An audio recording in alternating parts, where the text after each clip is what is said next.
Man, I think our intro got a little bit longer. But we are back. It is Monday night. You are here live on the Fifth Quarter Sports Podcast. I am your host, Mr. Kevlar Freedom Swell. Joined with me, as always, Mr. Skip from Skip's Trophies and More. Diamond Dirty, Mr. D for life. And God dang it, I still haven't done it, Coach A, man. I gotta figure something out for you, man. But fellas, hey, just keep it original. We here. The 10 pentagrams of coaches. Just keep it original.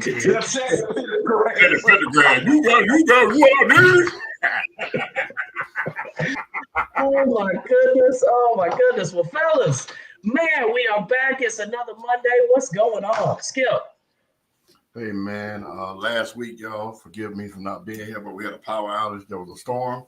Power stayed off till 9 o'clock the next morning. So, yeah, I don't understand why cell phone don't work when your power off, but I couldn't get no reception, so my apologies for that. I didn't get a chance to attend any youth sports events this past weekend because I had other obligations with my car scene stuff. Yeah, we're going to talk about it, man. We're going to get to it. There we go. Dirty D. The same. We had an experience. We went down, and me and Kev went down and walked the grounds of Carrollton High School. We got to see some things of how they do as a community for their high school. It was a real amazing situation that we walked into that we will discuss as they get prepared for the big game. And it's preseason football. It's football season. We smell it. Yeah, it is, man. I was reading Vincent's comment. Yeah, man, we are here. Coach A, we kind of already know what you did, man, but we're going to let you tell the people what you did. Yeah, man, we got a chance to get a little bit of work in the weekend. Went down to Brooks, Georgia. For whoever's not familiar with that, that's a little down past Fayetteville. Got a chance to go against the Brooks Bears. Mm-hmm. Got some decent little work. Didn't quite end on how we wanted it to end because they stopped the game early. They stopped it at the half. Going into the half, it was 35-0 at the half. You don't come to my house and slap me. They didn't want to, for some kids, it's good to stop it just to keep your morale up for your team. You don't want to get the kids, because they probably ain't gonna play us no more, but you don't want to have them down on themselves. So we appreciate the Brooks Bears for letting us come out there. They got a great facility. And even though, man, I saw a lot of the kids with great technique, great splits, great stances, a lot of great stuff, but as one of my good friends says, sometimes it's not all about your X's and O's, it's your Jimmys and your Joes. And, they didn't quite have, enough to stand up to us. But, hey, man, like I said, they probably got better with that, and we appreciate the work. It was a scorcher out there, and I got a chance to watch some good preseason football as well. Man, y'all was up to 35-0 at half. Goodness. That's about normal. That's about anybody. I mean, they shouldn't feel bad. They should just know who they're playing. Yeah. Mm-hmm. I've been before we get into it real quick, I've been following this 11 and under page on Facebook. When you win like Lambeau wins, it scares the coaches, because they know that they'll get exposed if they play Lambeau's team. I saw coaches complaining about or congratulating themselves because they scored against Lambeau. That's not a bragging point. We scored, y'all didn't. That's not a bragging point. It don't matter if they scored 90 points. It matters as long as you cross that goal line, nobody else did it, so that's a bragging point. I'm like, wow, that's here. And the mamas, we gotta get some back on him, boy. The mamas going in on their page. Skip, what's funny is almost like Rocky IV. It does bleed. It bleeds. It bleeds. Look, y'all might have beat us 85. The dude, he said something, and I respect him. He said, "Man, we ain't scared to play hard with them. We done came up there and played them. Y'all don't want to run from them. Then you want to act like you want to smoke with us." I get it. It was. That's my team, Lambo. I'm Lambo now. Like, okay. but at the same time, Coach Howard and Abe them letting us come into this world and this lifestyle that they have with this youth sports. It's a whole nother thing because sometimes it'll get you through your day because we're learning. We don't know all the players involved and some of the mothers and so forth. And it ain't just here in Georgia. These are nationwide people going back and forth from different states. And all we keep hearing is, like Coach Howard say, nobody don't want to smoke. Y'all want to beat the champ. Come see the champ. New York don't never need to comment no more. Nobody out there. First up every time they say something. They just get roasted. Every time somebody from New York comment, shut your Lulu ass behind up. I learned a new word, Lulu. I'm going to incorporate that into my everyday vocabulary. But anyway, I'm sorry, man. I ain't want to interrupt. Go ahead, Good. Hey, man, real quick before we kick this thing off, we do have a very special guest tonight. But first, we're going to hear from KJ Mo. This episode of The Last Take is brought to you by KJ's Mobile Auto Detailing, LLC. Hit up KJ anytime. He has same-day appointments available, y'all. Y'all got to hit him up. Same-day rain guarantee. Memberships available. Disinfectant, sanitization services, wash, wax, carpet shampoo, claying, steam cleaning as well. Hit him up at 470-214-1423.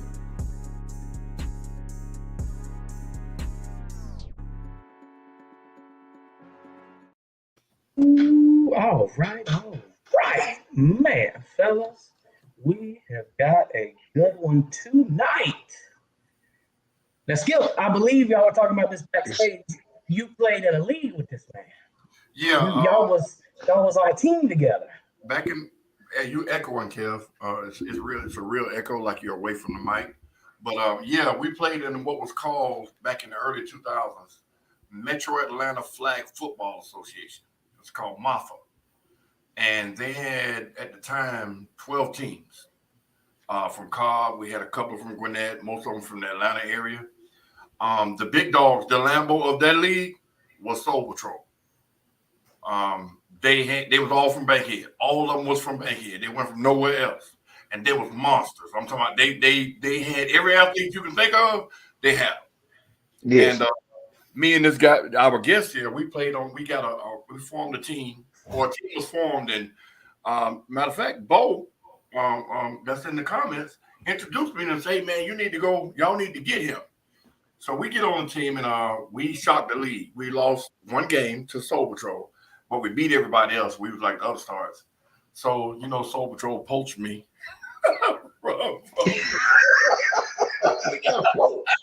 They poached me. They came and said, "Man, we need you, man, to go to nationals." And they bribed me away. Yeah. So I ended up being 2 seasons and went to Soul Patrol. So my question would be, since you're gonna put, the recruitment thing out there, so was you paid under the table? No, it was one of those things where our team wasn't gonna travel. Okay. We came together as a team, and by all of us knowing football, we just got out there and did what we need to do. Because we beat teams that were better than us. We beat them by 2-3 touchdowns. So okay. It got to the point to where I didn't get paid anything. Wait. I'm just trying to get an understanding. Did anybody come to you like Coach Howard or Coach Abe and talk to your mother or father to get you over there to play? No, man.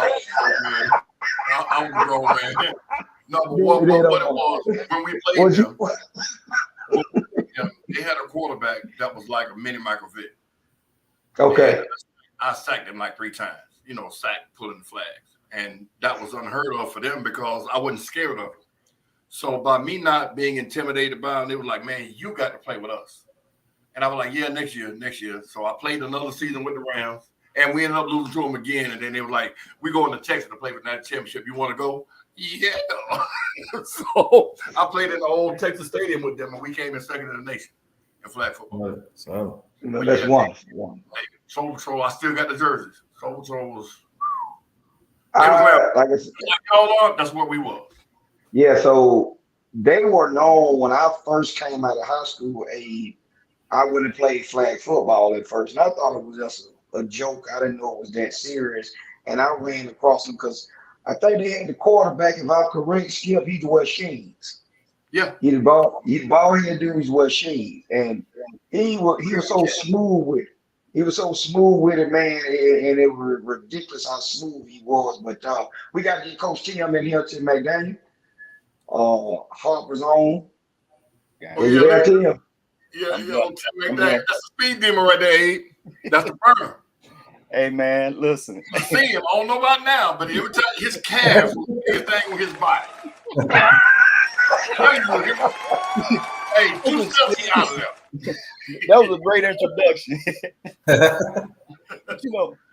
I'm gonna echo something, and Skip may remember this. We couldn't get anybody to block at tight end one game, so Skip out there, he doing his thing. I said, "Hey man, I get it tight end." Skip looked at me like, "What this little bit of dude gonna do?" At halftime, Skip cussed everybody out because the smallest dude on the team was blocking better than every tight end we had. Because they were scared, they were intimidated. You know, the work. Soul Patrol had some mean dudes. They had some drop like old school cats that still had it. They was like, and the mouth was intimidating to our players. And I was like, man, we can beat these dudes. Right. And it was gone, but I cussed just like I cuss now. I cussed then. And every game I got to fight. every game. Almost every game, because somebody tried to take my knees out, do stupid stuff to try to get under my skin. And yeah, I was swinging. I wasn't no talking. I was trying to tell you. But anyway, I want to get on subject, man. I just want to tell you about the super athlete down here. Let's go. Listen, thank you guys for having me on the show. It's an honor. I watched a couple of episodes. You guys really get to it, and that's I'm appreciating it. Didn't know D was doing it. He's like a little brother. We don't get to see each other, Skip. But, I've been doing this for about, I say 11 years. So what started me was actually what Skip was talking about. Yeah, younger guys coming in the league, and I got to kind of talk to them. To tell you the truth, I didn't work for 18 months. So I was like, what do I want to do? So I got certified by the National Academy of Sports Medicine. Went on from there, started working with, I say 10-year-olds at top tier sports. The key to it out of all this time is making sure they're strong enough and they got the right technique. The problem is sometimes they got the right technique, but they're not strong enough. So with that being said, over the years, like Lambo, hey, I could probably send him one kid and he'd be like, where this kid come from? Because we work so much kind of privately, we develop kids that have gone to App State, Georgia Tech, KSU, and things like that. But the beautiful part about it, when that coach get that kid, they know, hey, this kid might have never played for my team, but he's ready to go. He rarely gets hurt. And, hey, he's teachable, he's coachable. And that's one of the things, that's one of my specialties. Really just digging in and honing in. What does the kid want to do? But at the same time, telling them the truth. Hey, man, you say you want to play quarterback. Yeah, you might want to look at playing something else. But having them believe in themselves, too. So they won't be going up and on a team like Lambo, they already at quarterback. And you're like, dude, we can't do nothing with you because they're not ready. But we develop them where they're ready to play any position. And that's one of the keys.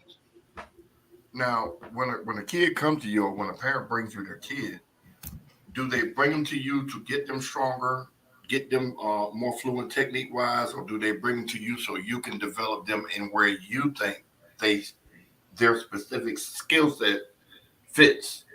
You get what I'm saying? Like if you bring me a Michael Vick type athlete, right, that can run, right, that's shifty, but he also got a strong arm. Right. you know, long term he's not going to be a quarterback. So do you say to them, hey man, it's not realistic to be a quarterback. You might need to try receiver, or do you train them up? Well, what I do is I train them up, but the most important, I tell them what they're good at.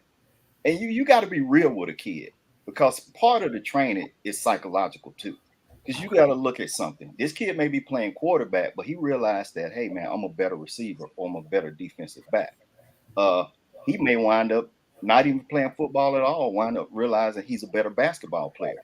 But the interesting part about it, how can we develop the total athlete? And that's what most people get away from. They saying, hey, this kid is my cornerback. I'm going to teach him footwork. When most parents, I tell them when they early on, I said, let your kid play soccer. Yeah. Fundamental footwork. Wake up call right now. My son plays football, yeah, but his game is soccer. Hey, but Skip, actually, I want them to play soccer because they can get better coordination. So by the time they get 10 years old, they can go ahead and really play with Lambo. They may not start, but they out there and the coach say, I see something in this kid. He might wind up playing in high school where other people didn't think so. Because I've had kids that say, hey, I wish I could play. And they just hanging around the facility. Next thing you know, they make their middle school team. So what just happened? We flipped the switch on. Yeah, they might not be the best athlete, but they can contribute. And that's what it's about when we developing these players. Okay. So good. So Tim, Coach Tim, when you do get a parent, or let's say Coach Abe say he has a kid that needs a little more development, and he brings it to you, or do you work on the techniques that Coach Abe or Coach Howard might say, I need this kid to work on this, or how do you figure that out? And are you able to, report back? Because I know you've come in contact with parents, like you said when me and you spoke, and this gonna make Abe laugh and Skip laugh. You got a kid that runs a 5 flat, and they want you to get him down to what you told me? 4.6. That ain't gonna happen. Skip in 3 months. They want me to get him down to a 4.6. You can have a whole year. You ain't even knock off no half second. Skip, trust me, we didn't do any work. I said, ma'am, sir, that's not realistic. You might want to try somebody else. And that was it. Because, the coach, it's like having a tight end. You already know he's only going to be so fast at a certain age. So you're going to bring me a 13-year-old and you want him to run a 4.6 and he running a 5 flat. That's unrealistic anyway. Because the ability of the kid is what it is, because you look at it, when they get 16 years old, that's when they start peaking. But you bringing me a 13-year-old and saying, this is what I want. And I'm realistic from that point. But to get to your point, if the coach brings me a kid, say he plays defensive back, we're going to look at 2 things. Does he have a stable platform? Meaning, is his core strong enough to operate? Because he got to do a lot of twisting and turning, recovering, reacting. That's one thing. The next thing is, yes, his footwork is important. We're going to go through basic drills. We're going to make sure that he can react to the ball. But I don't teach kids T-step. We want that quick reaction coming off the ball of your feet. That way you can get to the line of scrimmage, or you can get in that zone and cover, whether it's a flat. It could be a deep route. He can be behind. But unless it's a perfect throw, he's already in throwing lane. So playing with their hands and feet at the same time. I tell them sometimes, don't let your eyes lie to you. Because your eyes will lie to you on defense. And coach will tell you, that's one of them kids, you be like, come in, son, let me talk to you for a minute. Stand right here beside me. And the next kid go in. But it's real, because if you tell these kids they all that while you training them, and they go to a real coach, hey, you've done that kid an injustice, and you've ruined your reputation as a trainer and a coach as well, with not just the coaches, but with the parents too. And that's how it is. Okay. Hey. Vincent Parker in the comments making all these comments about me, man. Yeah. Y'all reading that? Go ahead, Abe. I know you had a question. Coach, first off, congrats on everything you're doing. Nice to meet you. I was reading your bio, and I just want you to talk a little bit about how you incorporate enhancing sports IQ. Does that mean on the field, on the court, on the diamond, or does that mean that as well as off the field as well? We're talking about everything, coach. Because you got to think about it. What's the worst call you can get? You got this great kid, got an IQ on the field, but you call him in and they say, "Hey, he ain't gonna be able to play. He got put out of school. He's suspended. Blah blah blah blah blah." I purposely send my guys, social media clips about the right thing to do, but I also talk about the wrong thing. I ask them questions sometimes. What'd you think about this kid at this university that got kicked off the team for that? I'm looking for an answer. I'm not looking for, no.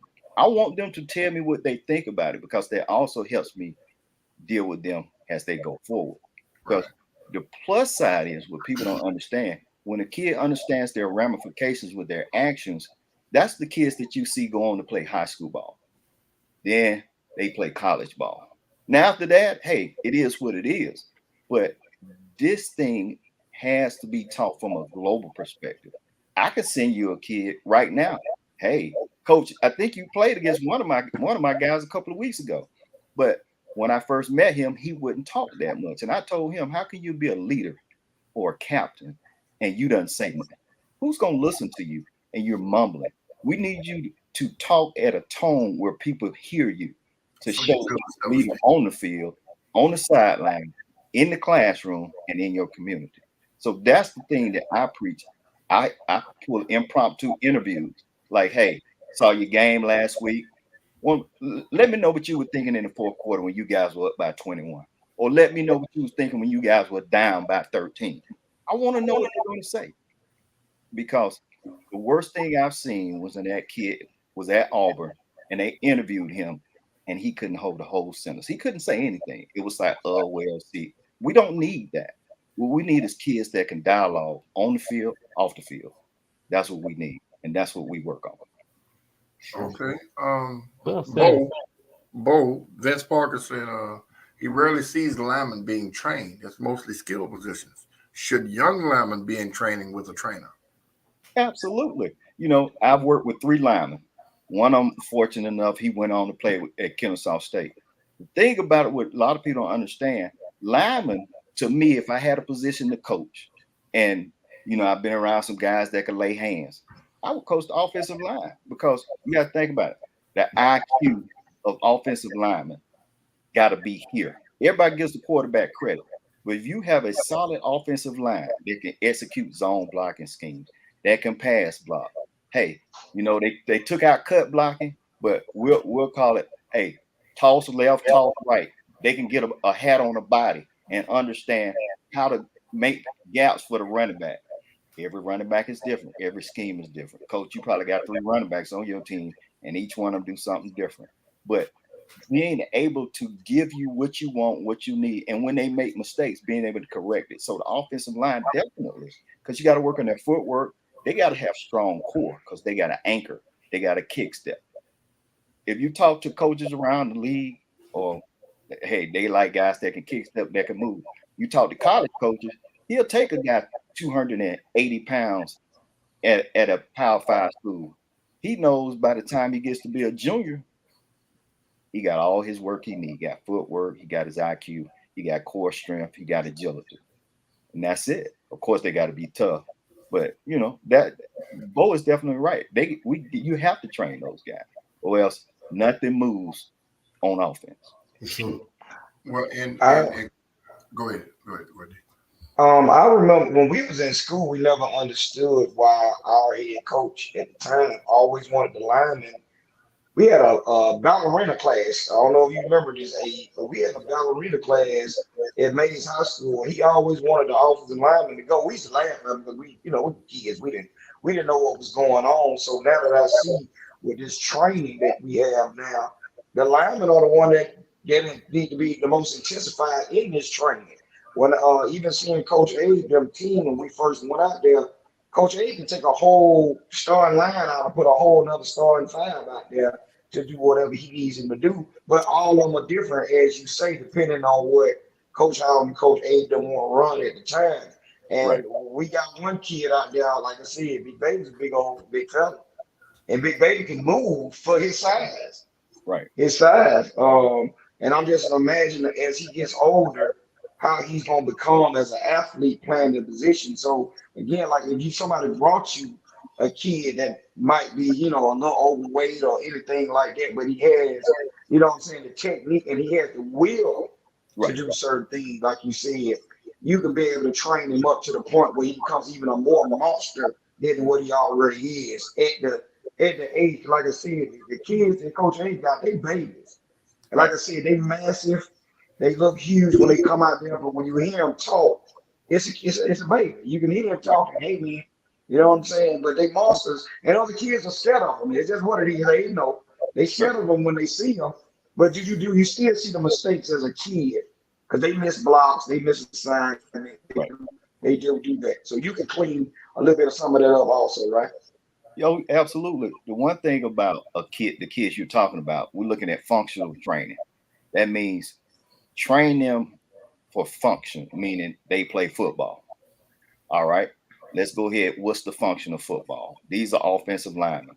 They might be 3-step clear, meaning, hey, get your hat on somebody. We need a hole right here. It might be 2-step, 3-step back, anchor, they're pass blocking. Hey, look at your guards. They 1-step going left or right when they pulling. So can that kid or is that kid strong enough from a core standpoint? We're not worried about a lot of times these hands. These hands are technique, but that core has to activate where they can get out in front, hey, and make it happen. You might be running with a quarterback, right. He's running. You want that guy, the right guard, to be out there. Even though the tight end blocked down, that right guard still got to get out there. So if he having trouble getting out his stance because his core is weak, what do? We don't have a play. So now that leads into this question here.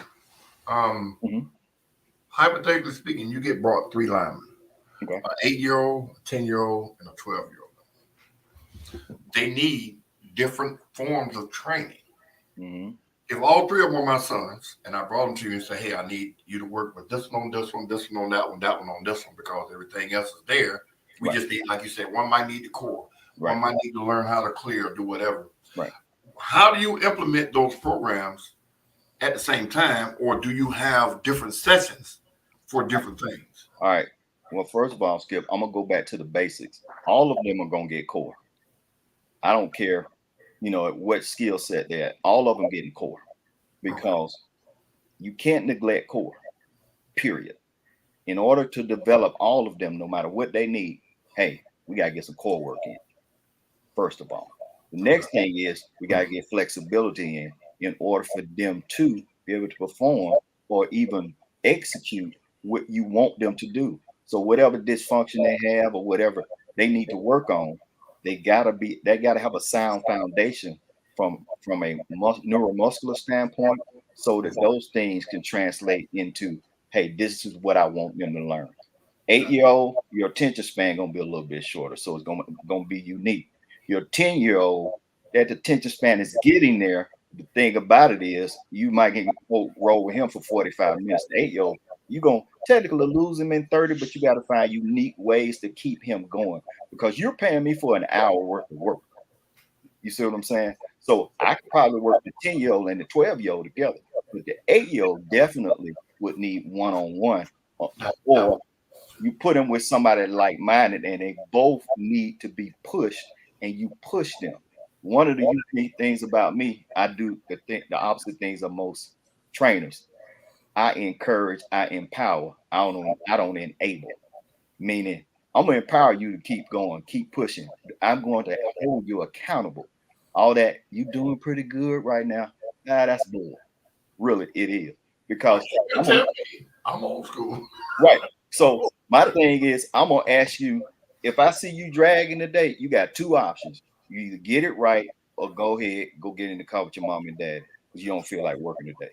And you know how that roll with real parents. They go, wait a minute, why you in the car?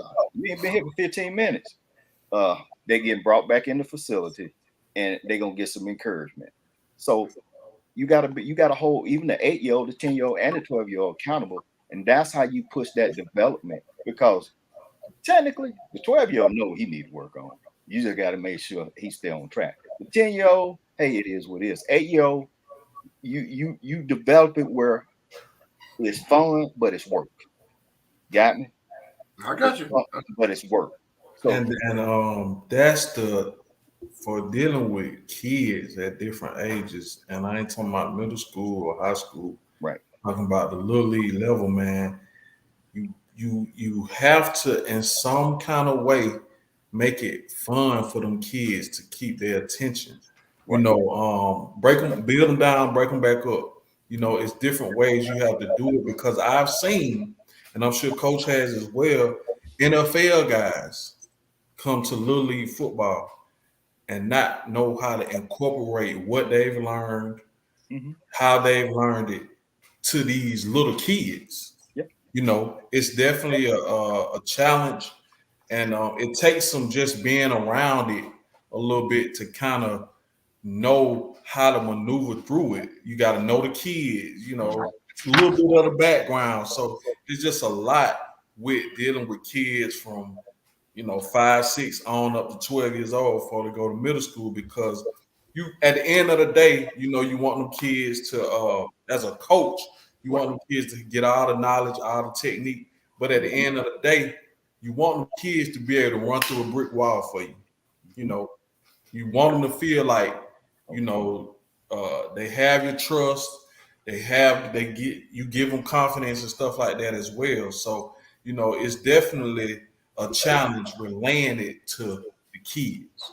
Absolutely. And if I may say one more thing, once the kid gets it, there's nothing, like you said, Coach, there's nothing they won't do for you. They could be learning something brand new, because I purposely every third session introduce something different. And they look at you like, what is this?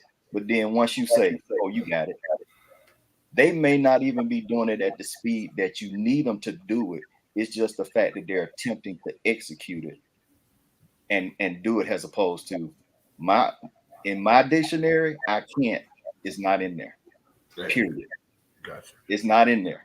You come and say I can't, I go, hey, you might as well forget that one, because you can. Let's go to work. Mr. Put that up where Eric is saying, heroes or whatever they are interested in. Can you relate to that? Huh? You broke up. Yeah, you breaking up. Oh, what Eric said, I cheat.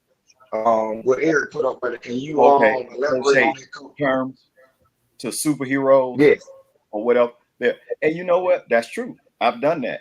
You know, I'll make you guys laugh. Sometimes I go, hey, what's your favorite cereal? They look at me. And I'm like, what do you mean? Because I've gotten kids to work on the ball of their feet by saying, what's your favorite cereal? They tell me. I said, so what time does mom and daddy tell you can't have cereal? And they'll tell me. I said, so it's midnight, you hungry, you want some cereal. Get on the ball of your feet. Let's see, can you tiptoe to the kitchen and get the cereal? Might be teaching them a bad habit. They might be getting the cereal. You're teaching them kids and their parents, yeah. But hey, hey, it worked. You know, I mean, when I say it worked, this kid wound up playing wide receiver, and nobody thought he would play wide receiver. He could run, but when you asked him to cut, he would slip every time. He flat. His coordination was bad. It's flat foot. He just flat, putting his heel on the ground, and it worked for him. So superheroes, things that they like, that mom and dad tell them they can't get out the refrigerator. It could be a lot of motivational things, but still it goes back to how do you approach and teach them from a 360 perspective? Because also I tell the players, I've coached softball players too, baseball players, I rather trained them. But going back to football, telling them, hey, wow, you got to be a compliment to somebody else that's getting the ball, somebody else that's doing this. So when it's your turn, you still got to be ready. You got to have that mindset that this work I put in, somebody got to pay for it. Period. Now, Coach, there's another question that just came up. When you train these kids, do you suggest a meal plan? That's a big part of training. I know these kids are kind of young, but maybe just to the point of telling the parents some good and bad things to, keep in the cabinet. Well, you know what? That's really not my specialty. But since I've been doing this for 10 years, I've learned a lot. And certain kids, I'm gonna be honest, uh, Coach can attest to this. They can eat anything. But then you have certain kids that you could tell that hey, they they eating the wrong foods, and you suggest that hey, let's not have them eat after a certain time. They can eat anything they want, but you got kids that's eating at 10 o'clock at night. You got kids that eating the wrong foods. So I preach hydration. I preach eating 3 meals because you also have kids that don't eat but twice a day. And I tell parents about hibernation mode, meaning your body is starting to store stuff because it's saying, I don't know when I'm going to eat again. So I tell the parents they got a snack. Just give them something so their metabolism can keep going because the fuel that they need is right there in how much food they consume, and their body got to keep burning fuel and be doing it on a regular, and that's it. So, not really per se. I touch on it, and I encourage them eating a balanced meal, but for the most part, I just keep it basic. And then too on that, like once the kid leaves the coaches or trainers' presence, mom and daddy might give them whatever. And then they're gonna go right back to size. McDonald's or like whatever it may be. So you can suggest it, but it's still gonna be up to the parent, to be disciplined with it. And nowadays a lot of the right stuff costs the most. You know what I'm saying? And coach, so, it's these young kids' bodies though, they're different. We older, we eat McDonald's all week, we gonna feel it. As far as them, 9, 10, 11, they eat it all week. Go to the bathroom, they right back at it.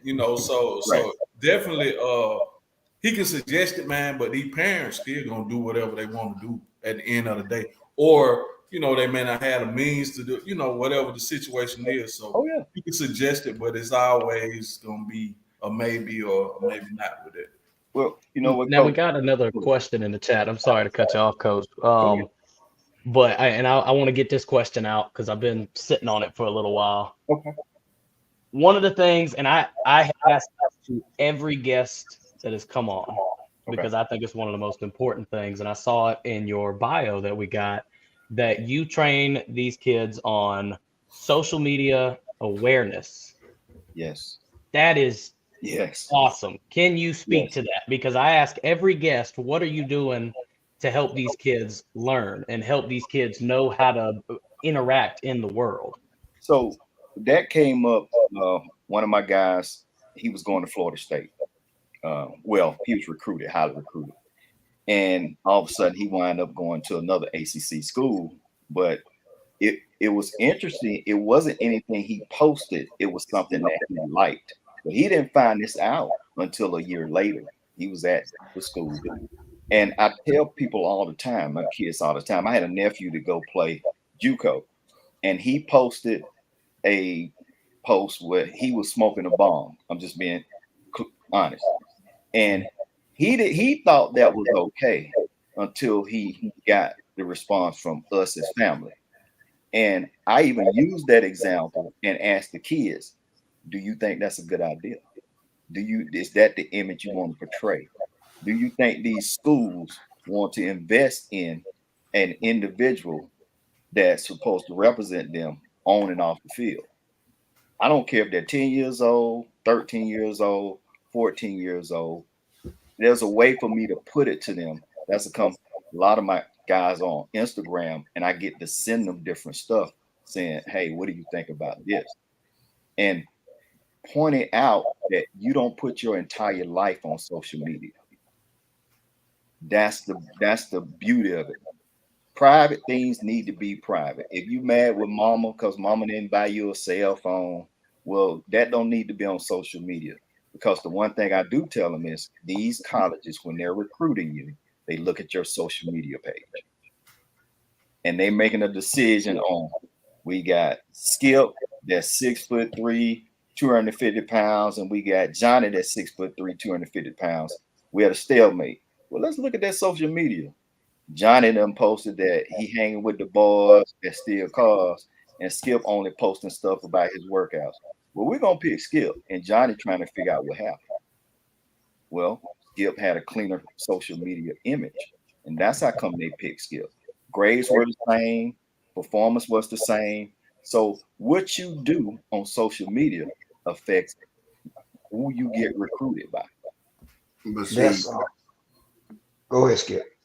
now with the advent of the NIL, social media is the way to go. That's You know what I mean? Kids, and what you're saying is right, and Kev always asks this question. The answer I think I'm looking to hear is teach them to use it as a tool versus using it for fun, because if it's for fun, it'll cost you. But if you use it as a tool, it'll make you money and get you more exposure. So, yeah, that's not part of what you advocated. I see. I'm looking at your bio also. Mm-hmm. But the kids need to be taught the importance of it and also the dangers of it. And not to knock what you just said, but when you said something, when you asked a child, what do you think about this? In my opinion, just listening, I would have phrased it, this is what you don't do. Well, right. And you're right. Asking you what you think. Right. Suppose I like Tim McDaniels as an athlete. Oh, he just like that. But no, this is what you don't do. Yeah. LeBron hasn't had a misstep in 20 plus years. And no college education. You know, the one thing I like about LeBron, and the reason why I do ask that question, because that leads me into what you're talking about. I know I didn't say it, and you're right, Skip. I love that, just what you said. LeBron has a team around him that he purposely said, hey, protect me. Meaning, I'm going to pull D, I'm going to pull Coach Abe, I'm going to pull Skip. Hey, man, this is where I'm going. I need you guys to protect me. But he knew who he was hiring. He hired the right people. Absolutely. The one thing, the reason why I ask questions, because I really want to get an understanding what that kid is thinking. You know, I had nephews that all played basketball. One of them went to school to play basketball, and he only stayed there one semester. And when you get to the root of it, it taught me to ask the question to get an idea of what these kids are thinking. Because, you know, what they're doing in their personal lives will come out eventually, depending on the situation. You know, they have this thing that say money makes you more of who you really are. Scholarship is money. It is. Right. So when you really look at it, here I am, I got a scholarship to, let's just say I got a scholarship, University of Miami. How many kids have you seen get offers and all of a sudden they're not going to the school because they got comfortable, because they felt like they've made it? They made it, right. Right. So that's the reason why I asked that question, because I also want to figure out, get an understanding of what that kid is thinking. And it helps me to ask questions and actually interact with them a little bit different. So, you know, and to be honest, my groups are not that big, and that's by design, because I know for a fact that if I have one kid that plays for Coach A and he's a good kid, there's certain other kids that's looking at that kid, especially if he's come there and they're like, something different about this kid. All he has to do is influence one. You gotta think about it. That's it.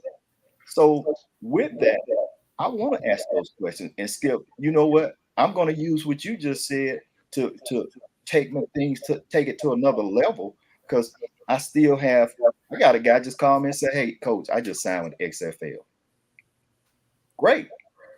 What kind of work you doing? He doing the work. But before that, he had some challenges because he had injuries. So, you know, teams are looking at him like damaged goods. The only thing I would tell him, keep working.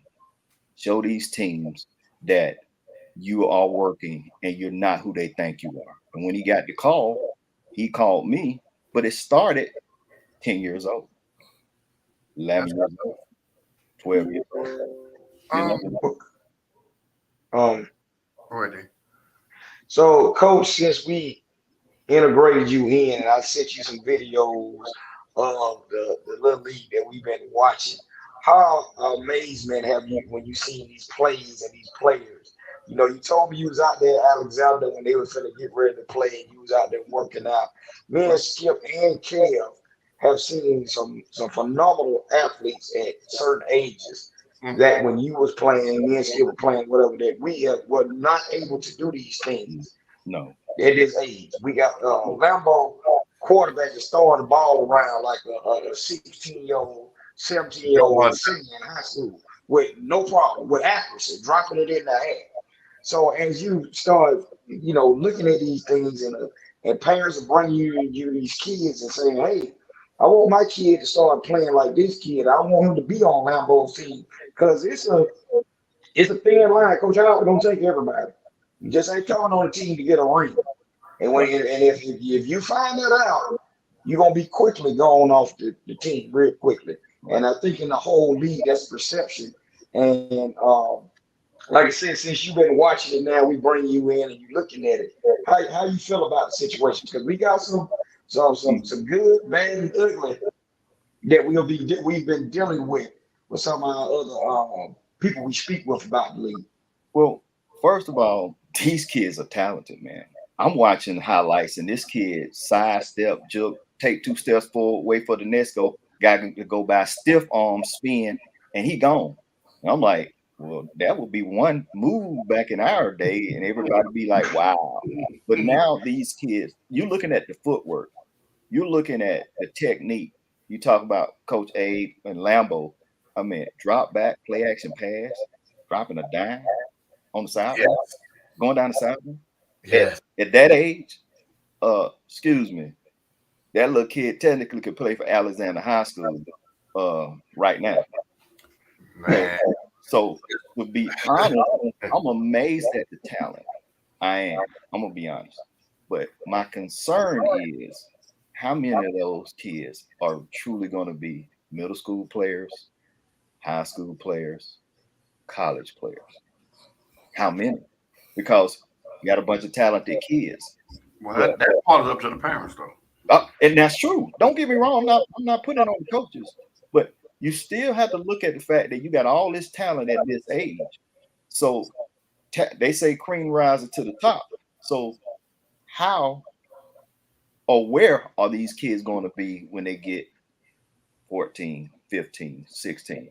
Because some of their actions will dictate, hey, this is what I'm going to do. But also some of their actions are saying, hey, I'm all that right now. Right now, I'm all that. I got rings. I got trophies. I got MVPs. So the question would be, what else is there left for that kid to do? Really? What else is left for that kid to do? I saw a post where this kid had a lanyard, had a number of rings on it. Rings. And I'm thinking about a kid that's 5'5" that played up in the CIAA. He got 2 championship rings, and he was the happiest young man in America. This kid had a lanyard full of rings. Lanyard. Is that realistic? I mean, Coach A, I mean, is it? Is it realistic? Definitely for this level, yes. But going to middle school, high school, a lot of the talent spread out. I do have a good friend at Long Middle School, Brandon Simpson, who has been winning championships at middle school. But the further up you go, the stiffer the competition. It's it's sometimes a toss up. You may not have a chain full of rings and rings on one hand, on the other hand as well. So it just depends on where you go, how serious you taking things, how serious your parents are taking things, because the kids are only so old and they can't really do it all by themselves. So at times they want to get that push from the parents, and a parent like me also wants to see the kid want it as well. So as you get older, man, it's definitely a branch off. In talent, you got kids who live in this area, kids live in this area. So it's different, man, and it's definitely a great feeling seeing kids who you saw at 7 and 8 come up, get offers and commit, and go on to play D1 ball. So that's what it's really all about. Now, Abe, Vincent asked this just a minute ago. I missed it. It says, Coach, how do you keep your team humble, especially being that you've been undefeated for 3 years? Does it bring upon a spirit of arrogance that has to be addressed? And that goes right along with what we're talking about with a kid, being 13 years old with a lanyard full of rings. I'd be cocky. I ain't even got no rings and I'm cocky. So, I think one thing, not just Coach Howard, but all the rest of the coaching staff do a great job at is trying to keep them boys hungry just for more. Just how you gonna feel when somebody finally knock you off? You don't want that feeling. So it's definitely a contract, because what happens is, and y'all seen it, Kel, Skip, D, we come up to a lot of the teams we play, and we spank them. So I would say that the word arrogant is not what it is. I think they just get comfortable. You see what I'm saying? Winning the games like they winning year after year after year, they get comfortable, and it takes games like the Lauderdale game, the RCU game, to kind of see that people are coming for you, and that's the pitch that we always use in trying to keep the kids hungry. Somebody want to knock you out this throne, dog, and what you gonna do to keep it? How you gonna, stay on that throne? So I definitely don't think it's arrogance. It's definitely a sense of getting comfortable, though. And, I think we try our best, because they still 11-year-old, 12-year-old kids, in their head. They know ain't nobody beat them in, however many years. So, you want to still keep them hungry, and like I say, break them down and build them back up, still work them hard every practice all week, even if we won 55-0 or 55-54. You still working, keep them hungry, keep them wanting to get better, and that's how you keep the arrogance down. There you go. One thing I did see with Coach Abe, their team, you don't see them too much with the bravado. They know they're the champs now. Don't get it twisted, TM listeners. They know they're the champs. They already know it. It ain't all that mouth on the field like you got back in the day. We seen the Florida State, the Miami teams, and the Florida teams, and the jousting going back and forth. You really don't hear them saying too much back and forth. But you hear everybody else in the stand, the mothers, the fathers. Coach Howard gonna shoot his shot at you. He gonna let it be known that we the champs. Them kids, not too much being said. If we get compliments from other coaching staffs and other people that's watching these kids play, and say, hey, they're a well-coached team. They're well-coached this, they're well-coached that. We were just concerned, since we got Coach Abe on the show, team, like, hey, y'all ain't lost in 3 years. What is that record now, Abe? Y'all like 50-0 and something? I don't know. It's high. It is very high. And, we just always be concerned that if these kids go to another program, how would they deal with the adversity if this team is not as good, if it's not this, or now he's the only one dog on the team compared when he's full of a bunch of dogs. You see what I'm saying? Now we're going to see if he still has a love for the game and so forth with that. Well, the one thing that I always say, who's going to pay? Who's going to pay for this workout you've done all summer? Who's going to pay for this workout you've done all off season? Hey, first it's going to be a teammate. You third on the depth chart. Number 2 got to get it. Number 1 got to get it. And that, from a training perspective, yeah, we can push, we can motivate. But, like what Coach Abe said, hey, their team of coaches does a great job. But when you send me somebody, I want them to have that same perspective when they come back to you.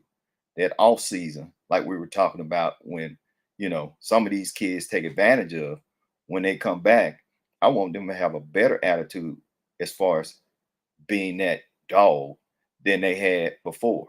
So it's like they grew up and they was a poodle, then they got a little young breed, now they come back a dog. And the only way I can push that button is saying, who gonna pay? Who gonna pay for all this work? Somebody got to pay, you know, and that's it. Somebody got to pay for this, because I'm not gonna ease up on you. I'm gonna keep pushing you till you get back to Coach Skip, and Coach Skip ain't gonna ease up on you. So who's gonna pay for this? It's not a monetary thing. It's work. Speaking of that, Now, Coach, we all know that some parents think their kids are top tier in everything they do. You know, love is blinding.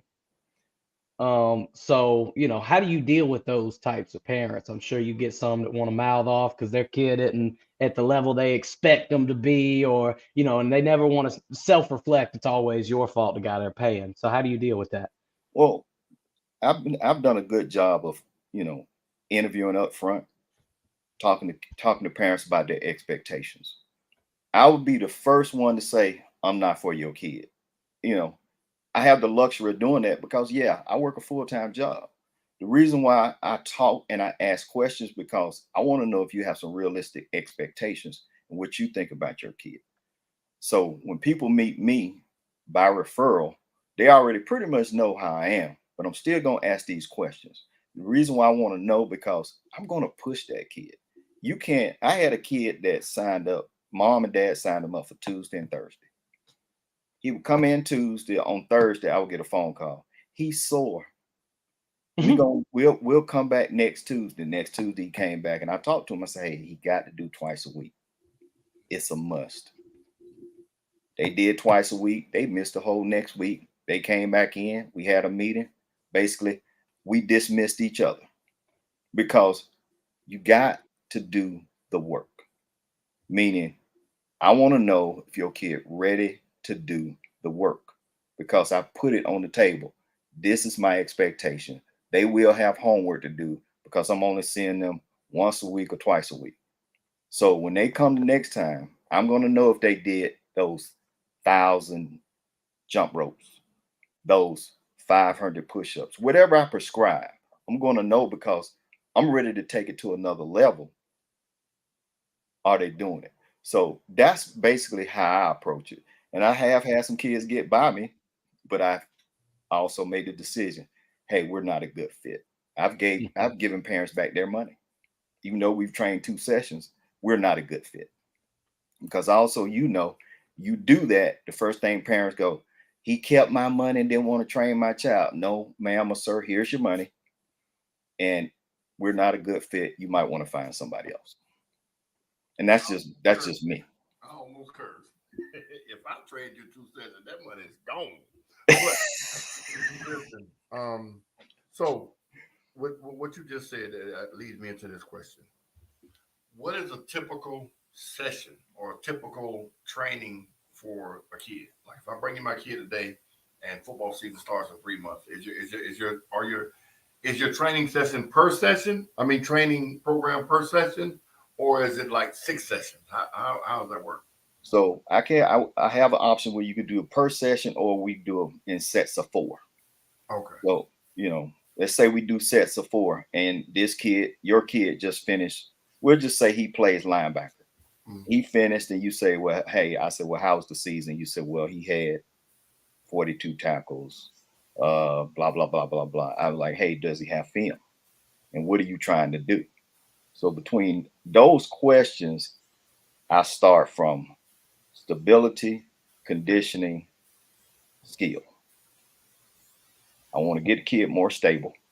So when he takes on blocks, has a solid, sound foundation, got to get him where he's conditioned enough to play 50 plays, 60 plays, or whatever the case may be.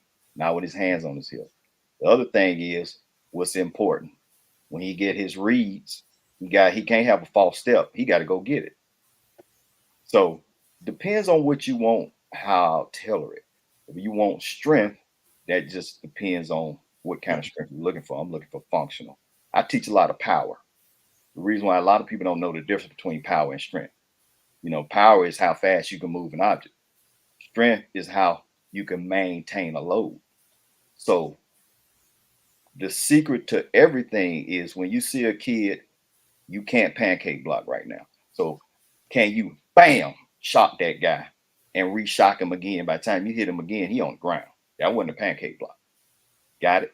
So Skip, that's my approach. Because they got to have a sound foundation, a stable foundation. Got it? My kid to you. I ain't got one that age, but I'm just saying. Well, hey, listen. Hey, I done trained 22-year-olds, 21-year-olds, you know. So it is what it is. But you got to have that sound foundation. I had a tight end played at McEachern. And he wanted the pancake block. And I said, you're wasting your time. He's 6'3" at 16 years old. I demonstrated what he should do. And the next game, he had 3 pancake blocks. It wasn't grab, hold, tussle, and throw. It was come out the line, shock, slam, reset, pop him again. Because you got to think about it. The first pop, he even stood up. Second pop, he already going back anyway. Keep attacking the middle of him. Center line. You got it. 3 pancake blocks. So it's about power. Hey, boy, you ain't execute none of this stuff you teaching. No, What's that? Man. What? I'm playing. No, I'm playing. But so are you? Do the kids have to come to you, or you have a facility? How's that work? See, now I'm mobile. I used to work at Top Tier Sports, which was a 5,000 square foot facility in Douglasville. Mm-hmm. You know, once he dissolved that, moved up to Alpharetta, I'm mobile. I usually work more in the Douglasville area. I've had some clients in Marietta, Fayetteville, but most of the time I'm in Douglasville. Okay. No. Okay. Well, I know you, so y'all have any questions? And parents, if any of the parents listening or potential clients of this guy, he was a wide receiver when we played tackle flag football years ago, and he was fast as the wind. Couldn't catch a cold, but he was fast. Now hold on, we used to call him, but what we used to call you? I can't remember. I'm be honest. Tim would not run the whole defense, and if the ball wasn't perfect, oh my! What? He's over there doing the Macarena. If it was covered, he called it. It was like Jerry Rice. But if he was wide open and it didn't land directly, oh yeah, you know what? I'll give you that one, Skip.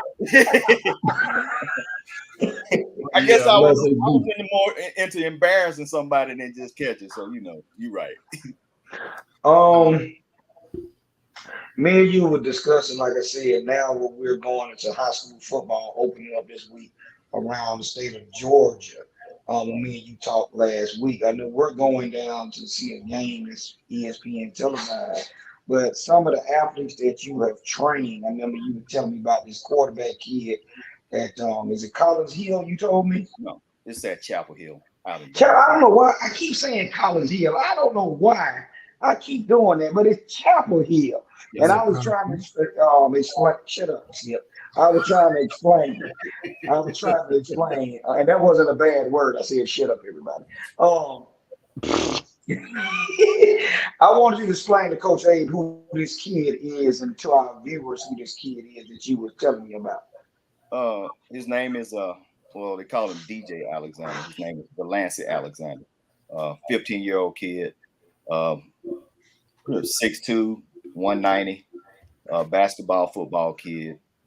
Dual threat quarterback, Peyton Manning camp attendee 2 years in a row. Good kid, solid kid. He can throw you 50 yards just at a flick of the wrist. Just saw it happen the other day. And we're talking about, for us, we do a lot of recovery work with him. For me, I see him on Sundays. You know, I do a lot of cupping work, stretching, things of that nature. We work conditioning, we work strength as well. So he's over at Chapel Hill. He started out at Douglas County. When I say mannerable kid, a real competitor, but he's a mannerable kid. And Coach Abe, if you saw him play, you'll know that he has some sound fundamentals. They played Woodland last Friday. I think it was Woodland, and it was a scrimmage, but he got 3 touchdowns called back because of 3 holding penalties. Oh. And I'm not talking about 15-yard touchdowns. I'm talking about he dropped 145, he dropped another 140. He dropped one between 2 defenders in the end zone. I mean, everybody in the stands going wild, and they like bring it back. So arm talent, he has no issue with arm talent. It's just how's that team gonna gel and come together, and I think they'll be fine. It's just the fact that he is as advertised, So if you get a chance to see him, just drop in. Win or lose, you're gonna like what you see. Well, I'll definitely be on the lookout for him watching. I'm gonna be watching a lot of games out there in that Douglasville area anyway with Carrollton, Alexander. Just it's a lot of good competition out there. So, did you hear what happened at the Carrollton Alexander scrimmage? I did not know. 86-0. Carrollton. We got some. Carrollton dropped 86 points. We seen some highlights. But we've been talking. I said, Coach, I don't know if you know, but we've been talking with the quarterback coach over at Carrollton, and he let us come tour the facility last week. Okay. So actually, our next subject, D, Skip, and I believe Coach Abe are actually going to be at the Carrollton and Langston Hughes game this Friday. That's gonna be good. I won't be able to make it, but they're gonna go out there, and we're expecting some big things, man. So, do you have any opinions on that games or thought? Well, it's gonna be a good game. The whole thing about it is how they're gonna play Juju, the quarterback at Carrollton. You got to think about it. Went deep in the playoffs. As a freshman, highly recruited. He's been in the system. So how are they gonna play with Juju? But at the same time, Langston got some dogs. I'm talking about, those 2 teams. To me, I don't think it's gonna be a high-scoring affair. It's gonna be about who executes consistently. That's what type of game that's gonna be. Now we had we shared a picture in our chat earlier today. Somebody did, and I just want to throw out these stats. Now Air Nolan, that's the Langston Hughes quarterback, right? All right. So Julian Lewis, this is last season's stats: 4,118 passing yards with 48 touchdowns in 10 games.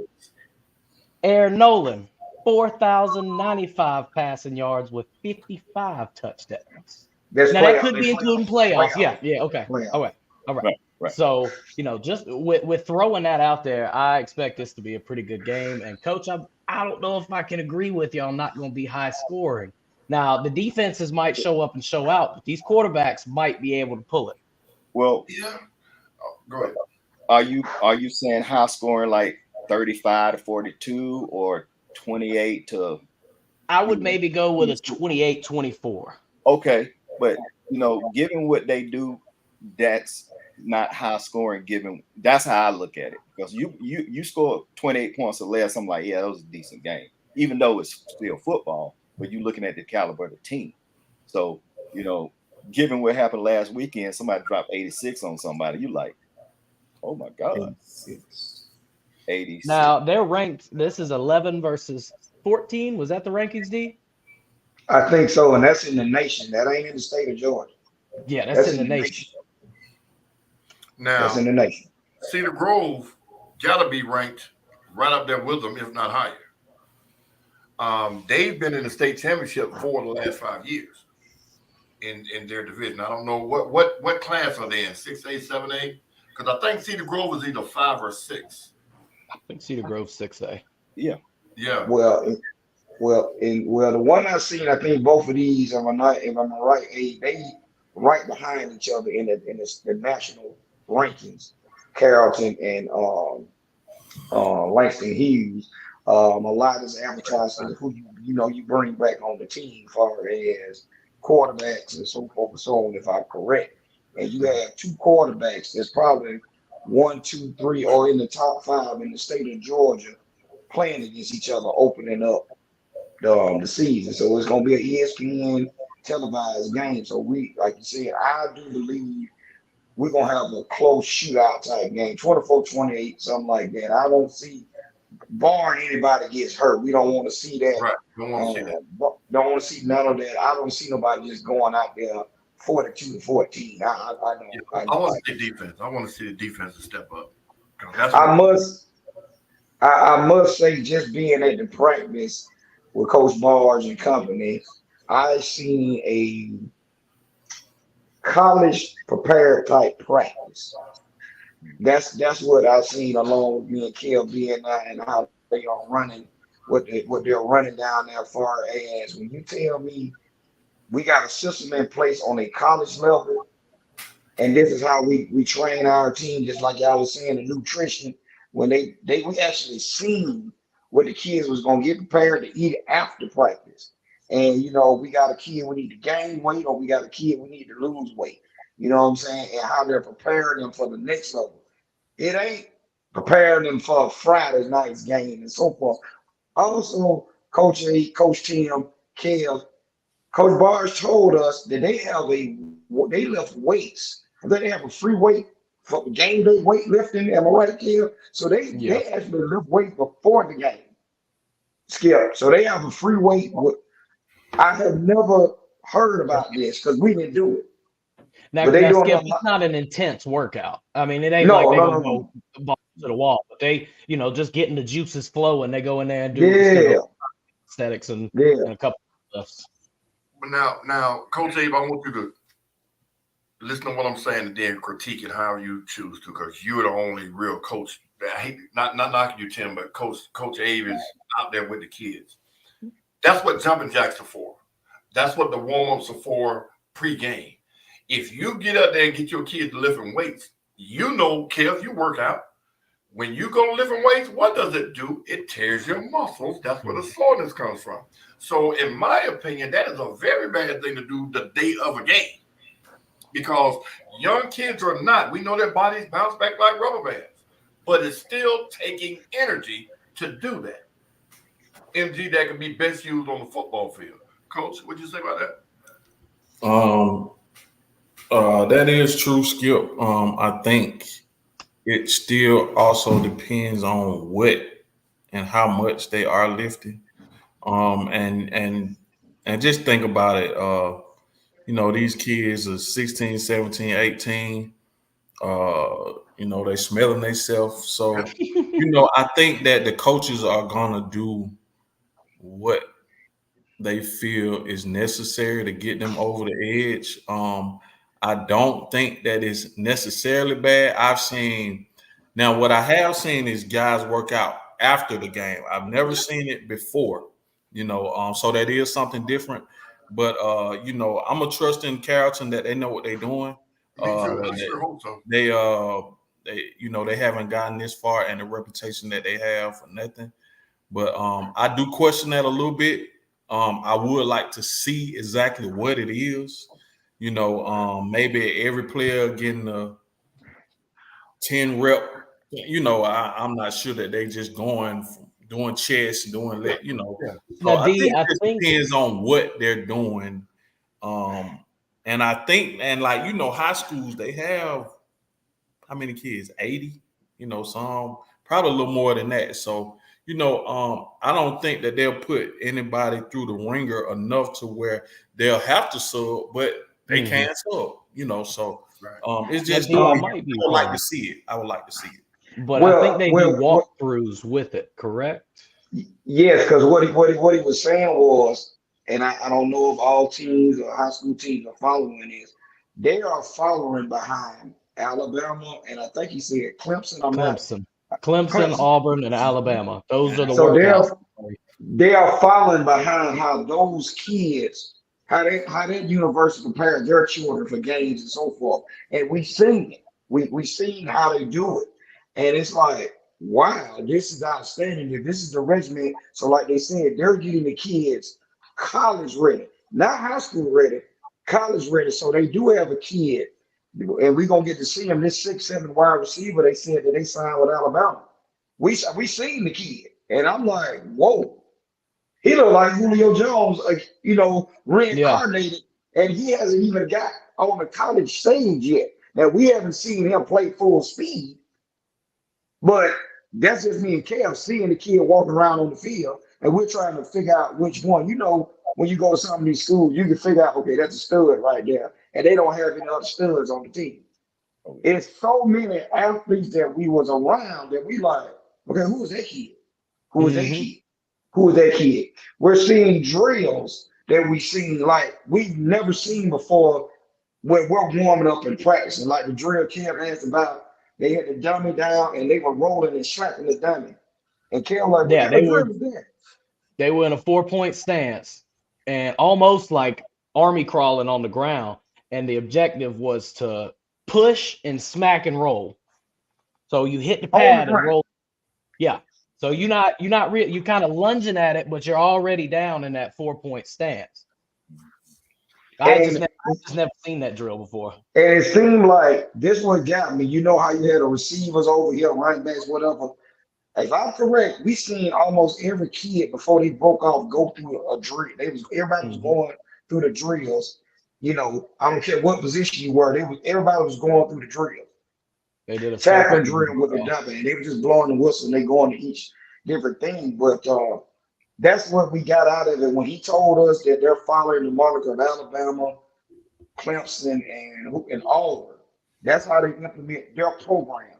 So that lets me know if a Nick Saban, if one of these coaches, Debo, whoever they send their recruits down there, they already got the kid. That means that's the pipeline that they're building for that kid to go, or whatever kid that's there to go anywhere or however. So that's what we got out of it, Coach. Go ahead, Tim. Yeah. One thing they're doing what they call maintenance. You got to think about during the season, you lose weight, you lose muscle mass, but they have a maintenance / activation program.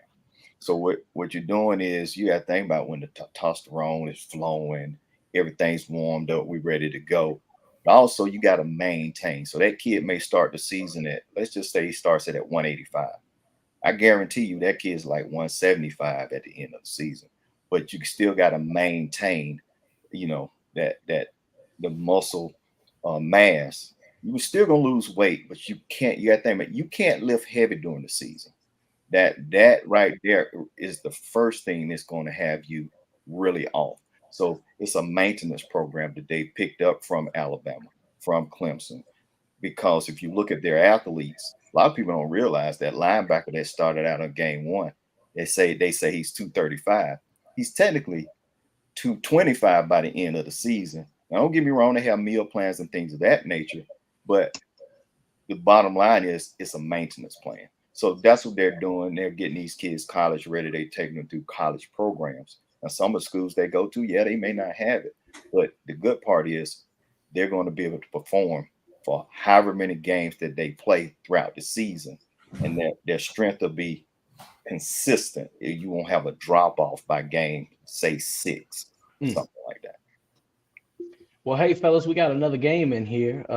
Mays versus Douglas. Now, didn't one of y'all go to one of these schools or something? Both of us did. Oh, okay. Oh, it was you and Abe. It was you. Okay, look at it. Oh, well, hey, Skip, real quick. I looked it up. Cedar Grove is 48. Really? Carroll, and I had it wrong. Carrollton is 12, not 11. So it's 12 versus 14 in that game. But Cedar Grove is ranked 48 nationally. Oh. So, Coach A, being that this is your alma mater, what you got, man? Let me hear it.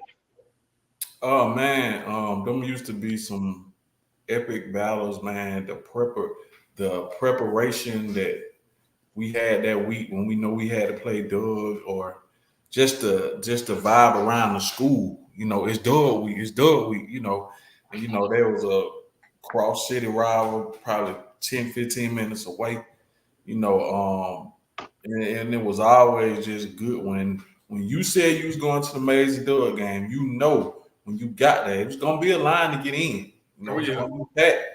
You know, you had to I remember friends of mine, you know, going to get their outfit for the game the day of. You know, it was just a big popping circumstance leading up to that, man. It was a great time. They used to call us lemon heads because we had the yellow helmets. But man, I got some great friends that I went to middle school with that, you know, instead of going to Mays with me, they went to Doug. Robert Cromartie, he actually played for the Florida Gators. He went to Doug. Another friend of mine, Byron Eccles, he played D-line for Georgia Tech. Actually, a good friend of mine now who coaches Little League football, Ahmad Batman Carroll, went to Arkansas and went and played for Green Bay and for the Jets. You know, so, man, it was always just a great vibe when it was Doug week, man. If you weren't playing football, you was going to the game, getting you a shape up, getting your outfit ready, getting your shoes ready, shining them up, doing whatever you was gonna do, man. Because you know when you got to that Amazing Dog game, it was definitely a scene. Now, D, I see you got your action figure right there. Hold that back up now that you're on the big screen. Let everybody see it for you. There you go. Listen, Mind you of a younger day. That's Jamal. Yeah. No, sir. That's me, sir. No, when was your arms that big? No, that's not you. No, that's Jamal went to Doug though. Yeah, Jamal went to that's my figure. Okay, yeah, but they embellished it a little bit. That wasn't your figure. Yeah, that's my figure. That's what it is. Yeah, whatever. That's stop hating. Stop hating. Cut the hate. D, come on now. I never was that big. I can tell. I know. So it's fine. But anyway, that's why they called us lemon heads. That was our colors. And that's how we played and that's how we looked. That's 98, 97, those years there back in those years. But yeah, Mays, yeah, you're right. Mays and Doug is one of the biggest Atlanta public school rivalries in the history of Atlanta public schools. All the way Tim can attest to this. Also, I don't know how it started, where it started from, but like Coach Age said, our middle school got split up. So a lot of those guys that we were with in middle school for 3 years or whatever, some went to Doug, some went to Mays.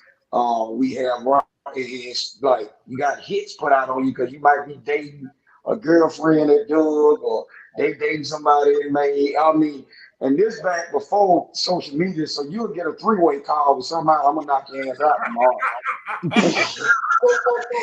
Call you on your house phone and hang up. You know, what was it star 69 back then or whatever? Star 69, yeah. Star 69, listen.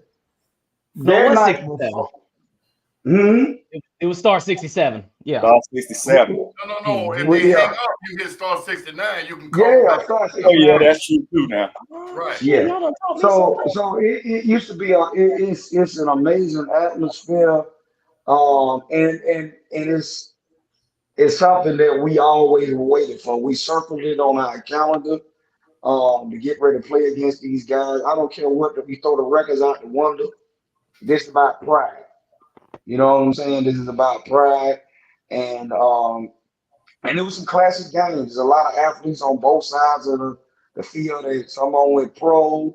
Some of them did a lot of other things in the community and whatever. But it's a knockout, drag out type game. And now this being the first game, I think they didn't call it the Mayor's Bowl or something now. It's something with the mayor because we had Keisha Lane's Bottoms that graduated from Doug. She was the mayor. Now we got Deacons, he's the mayor. He went to Mays. So it's a big old extravaganza back like it used to be before. Tim can talk about it too. Tim was over there messing around because he went to Harper.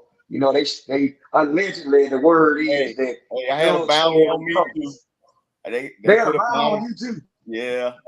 Cause Miss Run Up to Miss Mays. I got caught over a house. Hey, dude, come. Hey, you know what? Matter of fact, Lil D, Caesar Mitchell, come straight down the field. He didn't care about nobody else but me. I'm in my lane and I'm like, yeah, pow! Like, what the? He like, you was over my girl house. I'm like, that was it. The game was on. The game ended 8-0. That what kind of game it was. We were fighting the whole game. 8-0. What was that? The longest yard where the convicts was fighting the guards. Hey. Goldberg drop kick that dude.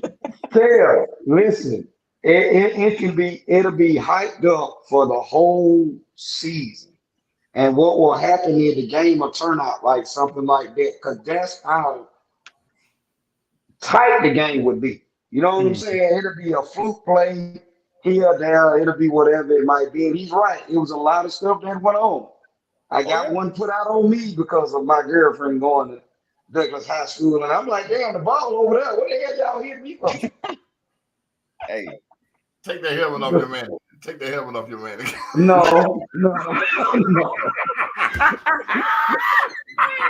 I'm not gonna say my figure. I'm not fucking. Look at you. He too dog. Look at you. So yeah, he too dog. Yeah, the guy who made it, good guy, man. I had two of them. One with my actual skin color, but this is the first one he tried out and made. And I think I got a lot of. Royce got one made too, so we were trying to get him to make all our classes, so we can have something. The uniform. Man, why you put all the muscles? I didn't put the muscles on the man. All right. First thing I noticed, I said these arms ain't never been that big. That's what made me think it was Jamal Lewis. I'm like, wait a minute, D wasn't that damn big. All right.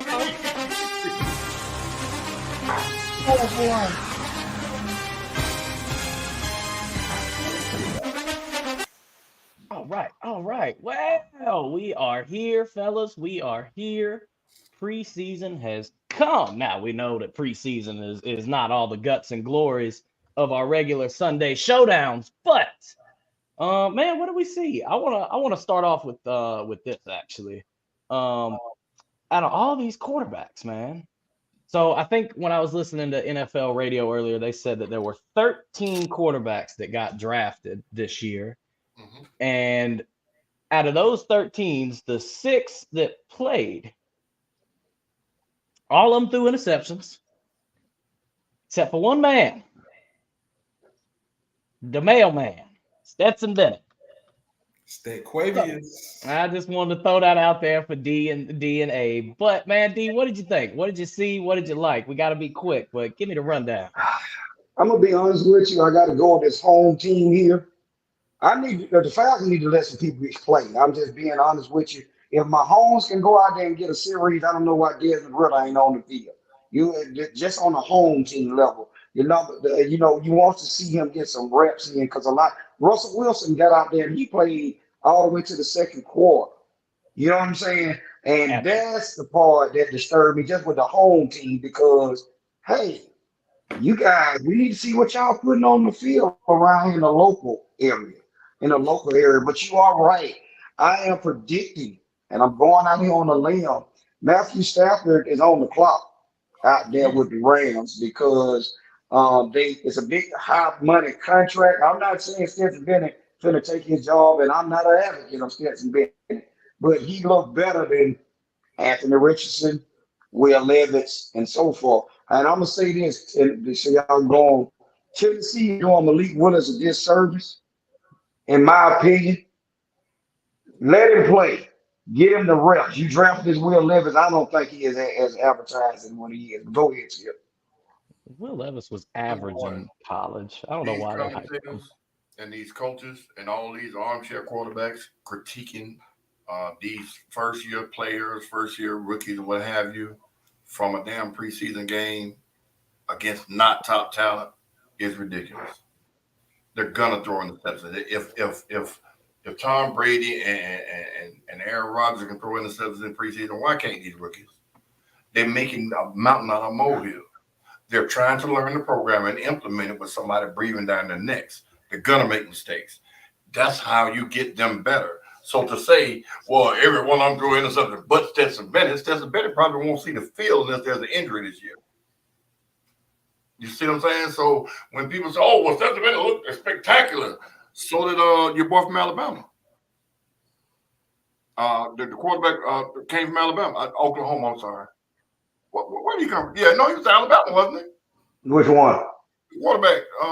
Carolina Panthers. You talking about Baker? You talking about Baker? You talking about Baker, or you talking about the little black guy? Who? I think he's Bryce Young. Bryce Young. Yeah, Bryce Young. Okay. I mean, they got to a point in the series that he was in, so I mean, that's yeah. Yeah, but you know what the conversation said on ESPN this morning? He had 4 almost interceptions. When that became a stat. And that's what I'm saying. People, you look for small stuff to nitpick them. It's preseason. That's why you get the Aaron Rodgers and the rest of them that won't play none of the preseason, because you can go out there and get hurt. So you expect these guys to go out there and look like a 10-year veteran. That's not critique. It's not critique worthy. So I don't see nothing. I didn't see nothing this weekend that impressed me or that made me feel like, oh, that was a bad draft. The Malik Willis thing, this is his second year, right, D? Yes. Didn't they draft a quarterback? Yes, they drafted him last year. Now you drafted Kentucky's quarterback. And that was the death knell for Malik Willis. So we can sit here and say, oh, they doing him a disservice all they want to. The disservice was I drafted you last year and I went back and drafted your replacement this year. So it's a done deal for him. He relegated to number 2 and number 3, in my opinion, already. Yeah. Well, Tanner, go ahead. I'm sorry. Well, speaking on that, Tannehill didn't play, and I think Malik started the game. He actually had better numbers than Levis. If I'm not mistaken, I think Levis might have threw an interception. He did. But like Skip said, man, it's still not a great body of work to be able to really tell what these kids are gonna be. Just speaking off you said that Ritter should have played. From what they're saying, they got good enough work, with the joint practice with Miami, and you didn't want to try them out there and, like Skip said, get hurt. Now, on the other hand, this Denver situation, I think Sean Payton is being a bit of Sean Payton, just a little butthead sometimes, because this is still. I don't care if you got Drew Lock or whoever else on the bench. This is still your franchise quarterback. You playing him 2, 3, 4, 5 series, and I don't understand why. Like, you had all the teams had joint practices with other teams this week, if I'm not mistaken. I'm not sure on how they do it, but it was just questionable to me that, Sean Payne, you leave your 40, 50, whatever $1 million quarterback out there like that. And like I said, I know he's coming in trying to change the culture with stuff. He wants to do things how they did in New Orleans, but you got a different group of guys, different group of coaches and stuff like that. But what has interested me, and I'm going to let Coach take it after this, is the free agent running backs that are being signed now. Now that the camps are, about halfway done, a lot of running backs and veteran free agents don't want to go through camp. That's why you saw Zeke get signed today by New England. Dalvin Cook get signed today by the Jets, which is 2 great pickups, by the way. And I think that AFC East is going to be some good ball out there with Buffalo, New England, Jets, and, of course, Miami. But, yeah, man, the rookies, it's still too early to tell. Bryce Young, I think I know he didn't throw a touchdown. He might have threw an interception. But he looked real small back there. They went to banging on him a little bit. He threw an interception. It's still not enough body of work to tell. He could go on to take his team to be 13-4. You never know. So you just still have to let the season play out to really be able to tell. At least halfway. Yeah, Bryce threw a touchdown and an interception. So, for me, I like how Justin Fields came out, to be honest. Quick passes, get him lubed up a little bit. But one of the things I'm watching to play out is the Indianapolis Colts scenario with the running back. I mean, you got a rookie quarterback, and your best offensive weapon is like, hey, pay me. So, it's one of those things where Anthony Richardson, he's not going to be able to carry Colts. We all know that. But do you really want to be trial by fire? But who else do they have? And then, going back to the Falcons, you're looking at, hey, I like what they've done on defense. But then I was asking the question, where did they get the quarterback from that played this last preseason game? I'm like, who is Woodside? Yeah, Woodside, yeah, who is Woodside? And don't get me wrong, the Falcons are notorious for finding a quarterback out of somewhere to me save money, has a backup. So I was asking that question, who is Woodside? The other question is, down in Jacksonville, what are they going to look like? Trevor Lawrence, what is he going to look like? Peyton Manning. Second coming of Peyton Manning. Yeah. So the whole thing about it is Jacksonville, their owner has put so much money in that franchise. And you're looking at, okay, what's going to be his return? Because Trevor Lawrence, you got to think about it. Is the clock ticking on him? Because what does he have around him? This is probably the best offensive weapons he's had around him since he's been there. Now, he got to produce because you got to think about it. You want that next contract. And he want that next big contract based on what you've seen people get signed for. My last one, Dak Prescott. Is he really worth the 30-something million? Yes. 40 million. Yes. Hold on, Skip. Hold on. Wait Say it again. Yes. Right. Okay. Well, now we're going to see what he got to go to the playoffs. He got to win more playoff games. I'm not knocking him, but hey, you know how Jerry Jones get? Hey, man, I got this clause in your contract. I can cut you.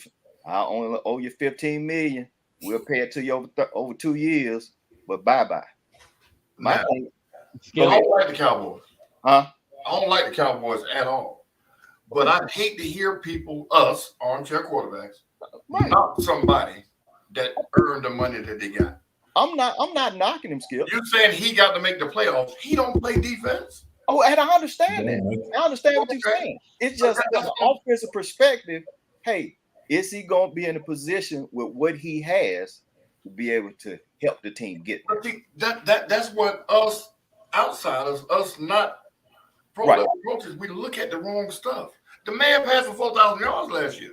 Hold on. Yeah, he threw a lot of interceptions. But a lot of them games they lost was because of that great defense they got.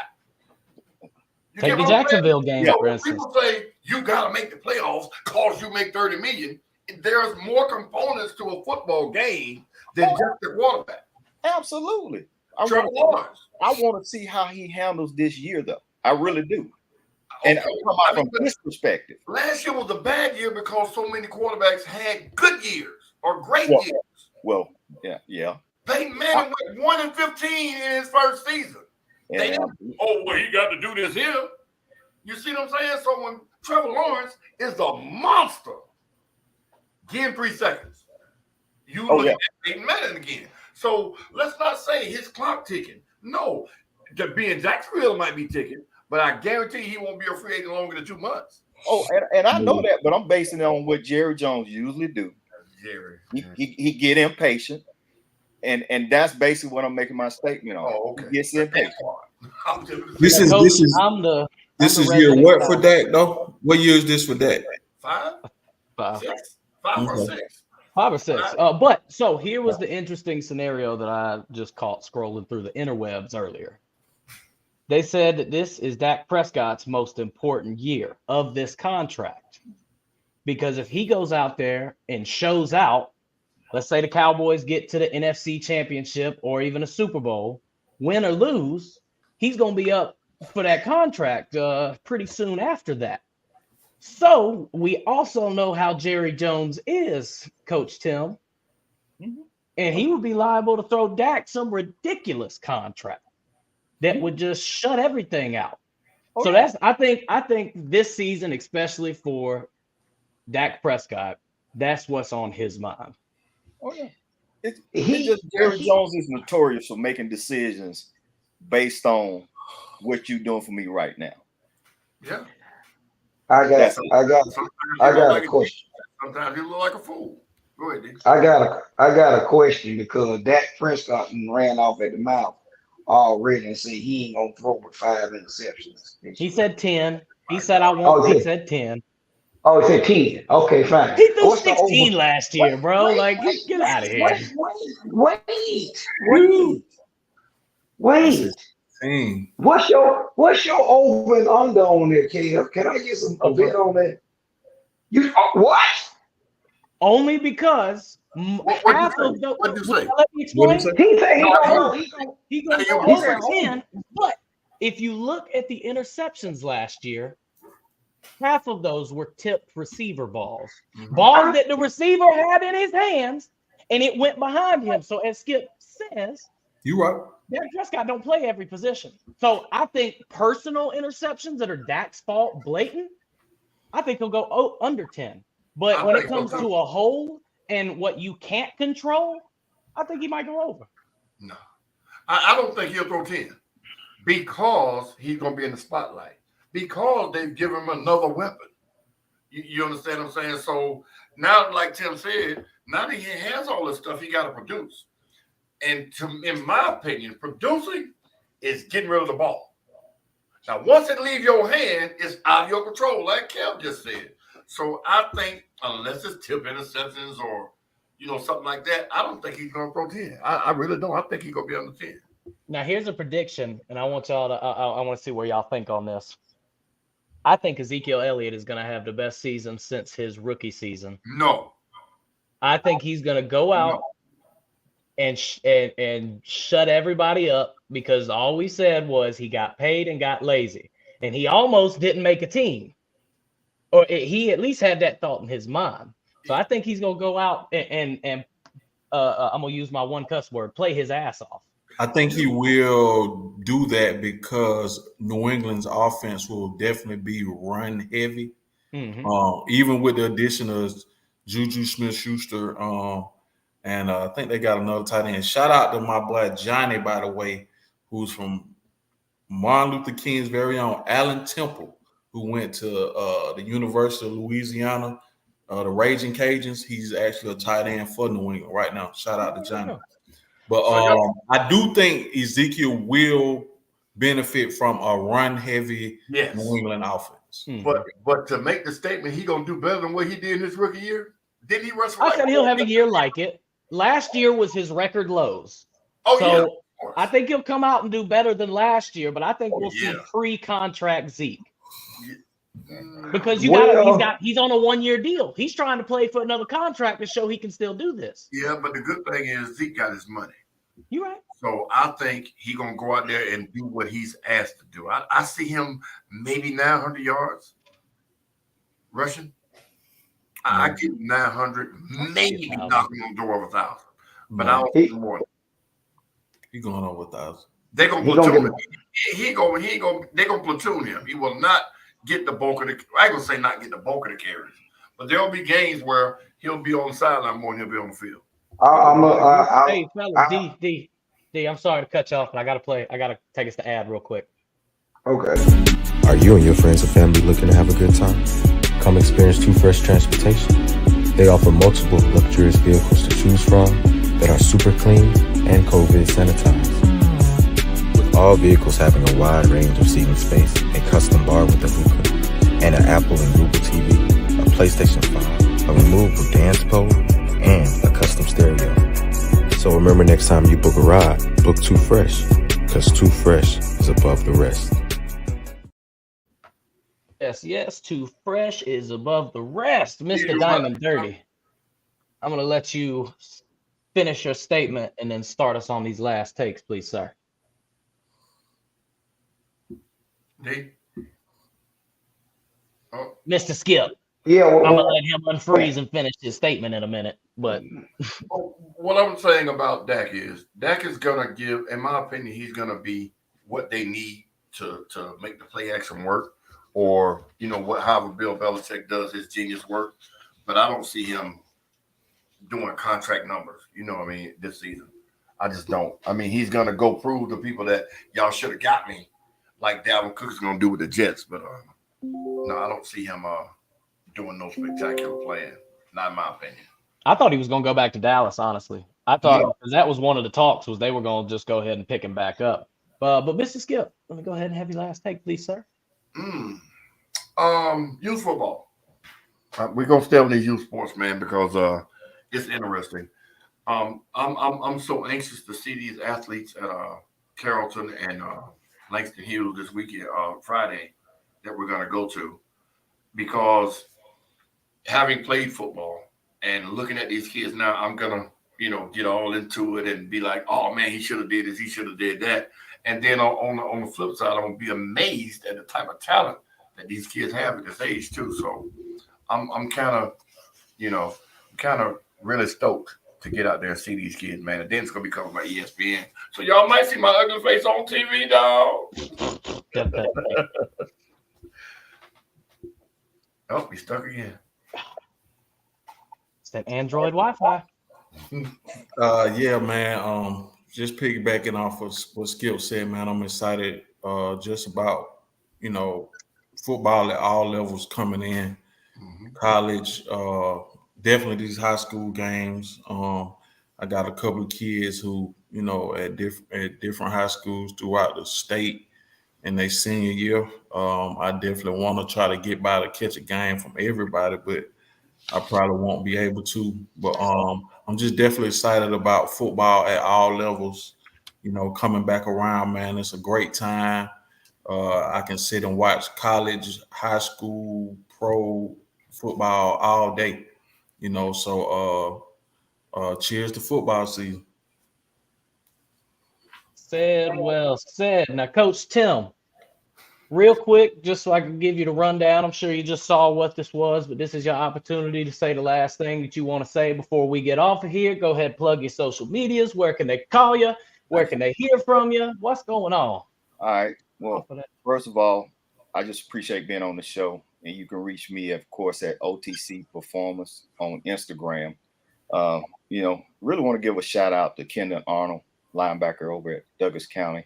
DJ Alexander, quarterback at Chapel Hill. Grayson McKelvey, cornerback over at New Man. Those guys getting ready to put some work in this year. Of course, they're my guys, so look, I'm going to root for them. So, but like I say, thank you for letting me be on the show, and you can reach me on Instagram. Like I said, OTC Performance. You'll see Tim.McDaniel, and thank you guys, appreciate it. Skip, you gotta connect. You gotta connect, man. You done put all my dirt on the show now. Hey man, look, we got to connect. But you I'm old now, man. I'm old. Go ahead, D. Nope, can't hear you. Can't hear you. Nope. We cannot. Oh. Okay. Oh, can't hear you either, Kev. You muted. You're muted, Kev. Kev. Shit, it's just not going right now. I'm just going. I can pretty much piggyback or sum up what D was gonna say. For everybody tuned in tonight, we appreciate you. We're gonna keep bringing this to you. We enjoy doing it. And before we get out, man, go Cowboys. You would just make the whole podcast bad by saying that. It's okay. Man, say go Cowboys. It's okay. You'd have been better off saying go Falcons. Absolutely not. Absolutely not. Hey, man. I agree. Another great show has come to an end. For all the people who tuned in tonight, we appreciate it. We'll be here next week. Yeah. I had to just think about it for a second. Tim, don't go nowhere. Stay there when the commercial come on. Man, they got two. And neither one of them work. I say, don't disconnect him. You hear me? Oh, Dirty D. Dirty D. He's on two screens. Hey. Yep.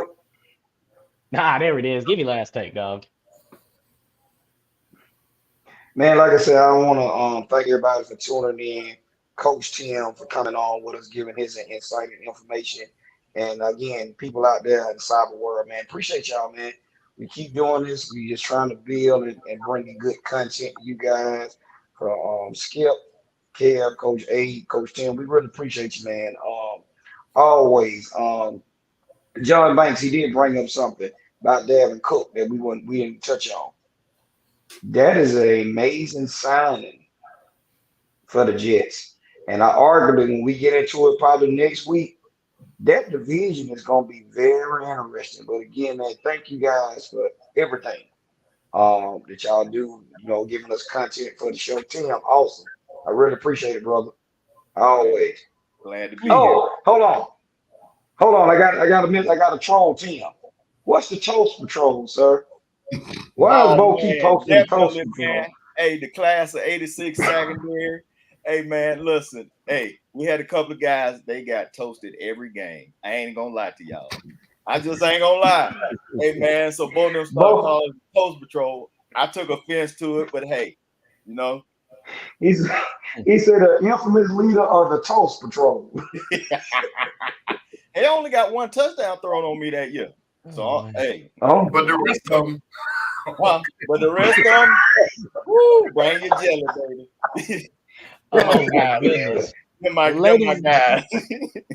Well, ladies and gentlemen, thank you for tuning in to the Fifth Quarter Sports Podcast. Until we return, keep your beer cold and your wings lemon pepper, baby. We out.